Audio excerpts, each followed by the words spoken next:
മറ്റുള്ള training institute വെച്ച് നോക്കുമ്പോൾ ഫീസ് കമ്പാരിറ്റീവ്ലി ഭയങ്കര ലോ ആയിരുന്നു. ഹായ്, എൻ്റെ പേര് ഐശ്വര്യ. ഞാൻ ഒരു BTech 2024 ഗ്രാജുവേറ്റ് ആണ്. ഞാൻ വരുന്നത് തൃശ്ശൂരിൽ നിന്നാണ്. BTechന് ശേഷം എനിക്ക് ടെക്നിക്കൽ സ്കിൽസ് തീരെ ഉണ്ടായിരുന്നില്ല.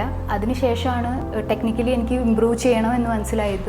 അപ്പോൾ ട്രെയിനിങ് ഇൻസ്റ്റിറ്റ്യൂട്ടുകൾ കുറേ നോക്കി. QS അക്കാഡമി മെയിനായിട്ട് ചൂസ് ചെയ്യാനുള്ള കാരണം ഇവിടുത്തെ ഞങ്ങളുടെ സീനിയേഴ്സ് തന്നെ ഇവിടെ ഓൾമോസ്റ്റ് ഒരു 10 പേര് വന്നിട്ടുണ്ടായിരുന്നു. അപ്പോൾ അവരെല്ലാവരും ഇവിടുന്ന് പ്ലേസ്ഡ് ആയി. പിന്നെ ഇവിടുത്തെ ട്രെയിനിങ് ആയാലും സിലബസ് ആയാലും അത്യാവശ്യം നന്നായി കവർ ചെയ്യുന്ന രീതിക്കായിരുന്നു. എനിക്ക് മെയിനായിട്ട് തോന്നിയത് ഒരു 100% പ്ലേസ്മെൻറ്റ് അസിസ്റ്റൻസ് ആണ് ഇവിടെ കിട്ടുന്നത്. പ്രോപ്പർ ഗൈഡൻസ് ആയാലും മോക്ക് ഇൻ്റർവ്യൂസ് ആയാലും ഇവിടുത്തെ ട്രെയിനേഴ്സ് ആണെങ്കിലും നന്നായിട്ട് നമ്മളെ ഹെൽപ്പ് ചെയ്തിരുന്നു. അപ്പോൾ അവർ ചോദിക്കാൻ ചാൻസസ് ഉള്ള ക്വസ്റ്റ്യൻസും ലിറ്റ്മസിൻ്റെ പോയിന്റ് ഓഫ് വ്യൂവിൽ വരുന്ന ക്വസ്റ്റ്യൻസ് എല്ലാം നമ്മളെ കൊണ്ട് ഇവിടുന്ന് പ്രിപ്പയർ ചെയ്യിപ്പിച്ചിരുന്നു. അങ്ങനെയാണ് എൻ്റെ കമ്മ്യൂണിക്കേഷനും കോൺഫിഡൻസും ഒക്കെ നല്ല രീതിക്ക് ബൂസ്റ്റ് ചെയ്യാൻ പറ്റിയത്.